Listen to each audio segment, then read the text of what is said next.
ओम नमः शिवाय। हर हर महादेव। जय शिव शंभो। जब कभी भी जीवन में आपको कोई बड़ा नुकसान होगा तो ईश्वर आपको कुछ संकेत देंगे। अगर सही समय पर उन संकेतों को आप समझ जाएंगे तो आप अपनी बहुत ज़्यादा खुद की मदद कर पाएंगे। उन संकेतों को समझने के बाद आपको यह एहसास होगा कि ईश्वर की हम पर कितनी कृपा है कि हमारे साथ कुछ भी बुरा होने से पहले वो हमें संकेत दे रहे हैं। तो जब कभी भी कोई बड़ा नुकसान होगा, कोई हानि होगी या कोई क्षति होगी आपके जीवन में, तो ईश्वर आपको यह संकेत देंगे। इन संकेतों को सही समय पर समझ ले और इन संकेतों को समझने के साथ ही अगर कुछ प्रयोग है वो अगर आप कर लेंगे तो इन पूरी नकारात्मक जो भी आपके साथ नुकसान हो रहा है आप उससे बच सकते हो। सबसे पहला, आपको ईश्वर हमेशा जब कभी भी किसी के साथ कुछ नुकसान उसका होने वाला है तो कुछ महीनों से, कुछ हफ्तों से नकारात्मक सपने आना शुरू हो जाता है।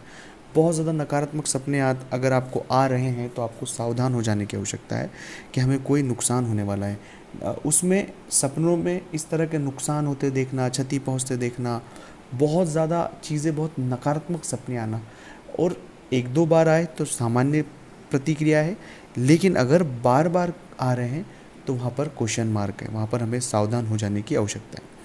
दूसरा, ईश्वर हमें जो संकेत देता है कि आप बहुत ज़्यादा तनाव में रह रहे हैं, बहुत ज़्यादा चिंताओं में रह रहे हैं, बेवजह, कोई वजह नहीं है, छोटी सी बातों का बहुत ज़्यादा तनाव कर लेना कि ये कैसे हो जाएगा, मन में एक भय बन जाना कि अब कैसे चीज़ें सही होगी, किस तरह से होगी।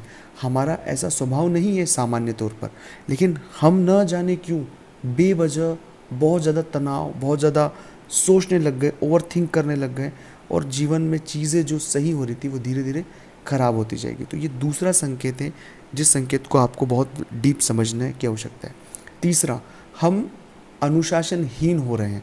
जब कभी भी व्यक्ति अनुशासनहीन हो जाता है तो उसके साथ कोई बड़ा नुकसान हो जाता है। अनुशासनहीन होने से अगर सामान्य जीवन में कोई व्यक्ति उसे नुकसान होता है, एक सामान्य सी बात है, लेकिन अनुशासनहीन होने से मतलब है कि जो व्यक्ति अनुशासन को पसंद करता है वो अनुशासित खुद रहता है, लेकिन वो चाहते हुए भी, न चाहते हुए भी अनुशासन को तोड़ रहा है। उसके जीवन में बहुत सारे अनुशासन होता है, चाहे वो प्रेम में अनुशासन हो, व्यापार में अनुशासन हो, धन में अनुशासन हो। अनुशासन का दायरा बहुत बड़ा है, तो उस अनुशासन को अगर कोई तोड़ता है तो उसे बहुत ज़्यादा आर्थिक नुकसान होता है, और ईश्वर इन बातों का संकेत हमें देता है। चौथा होता है कि कई बार हमारा मन नहीं लगना शुरू होता है। कुछ भी होता है कि मन लगेगा नहीं, कोई काम करो मन नहीं लगेगा, मन में एक नकारात्मकता हावी हो जाती है, तनाव सा महसूस होता है, बुद्धिहीनता हमें समझ आती है कि हमारे विवेक, बुद्धि, अनुभव सब कुछ शून्य हो जाता है। तो इस तरह का एक नकारात्मक माहौल खुद में बनना, कोई वजह नहीं है इसके पीछे, तो यह भी एक संकेत है कि जीवन में एक बड़ा नुकसान हो सकता है।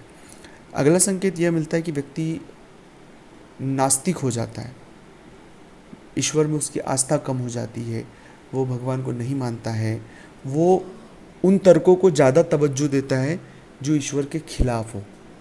जैसे उदाहरण के लिए कहते हैं कि ईश्वर है तो मेरी मदद करने के लिए क्यों नहीं आए।